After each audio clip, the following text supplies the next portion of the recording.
So this book is my new very honor book, Where the Mountain Meets the Moon. A lot of people are calling it a Chinese Wizard of Oz, which I think is really interesting. And really, I think it's a really great way to explain it to people. But I do want people to know that I actually very, very loosely took the idea of this book from a Chinese folktale called Olive Lake. I changed it quite a bit, so you could call The Wizard of Oz an American version of a Chinese tale of Olive Lake.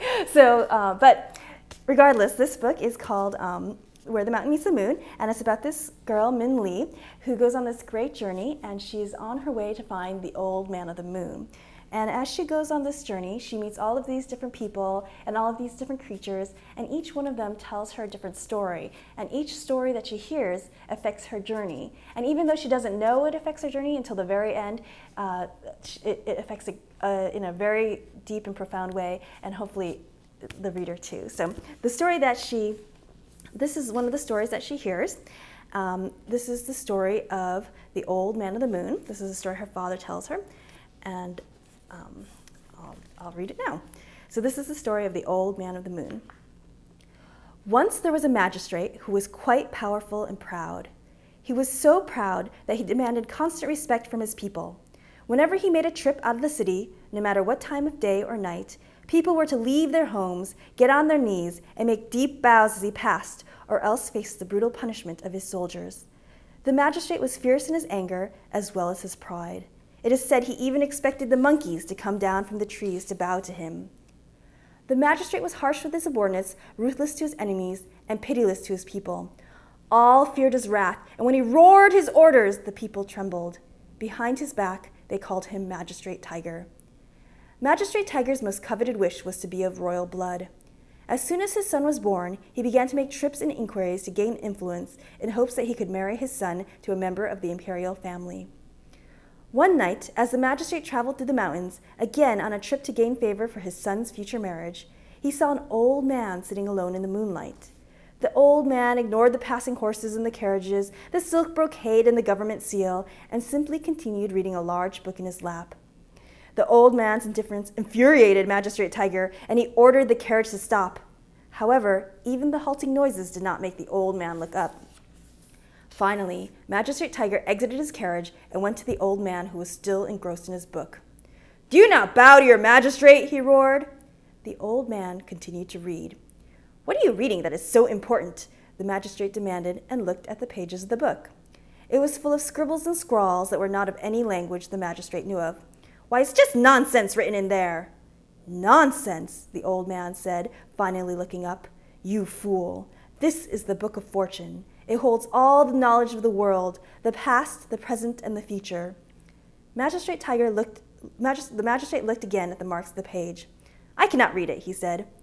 "Of course not," the man said, "but I, the Old Man of the Moon, guardian of the Book of Fortune, can read it, and with it I can answer any question in the world."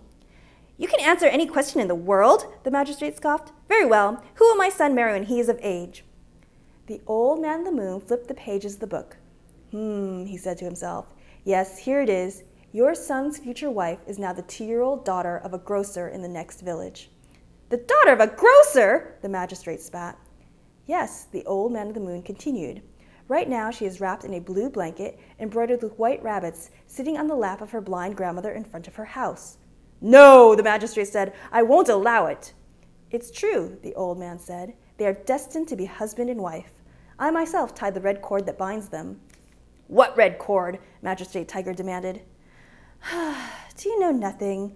I tie together everyone who meets with these red threads," the old man sighed, holding up his bag full of red string.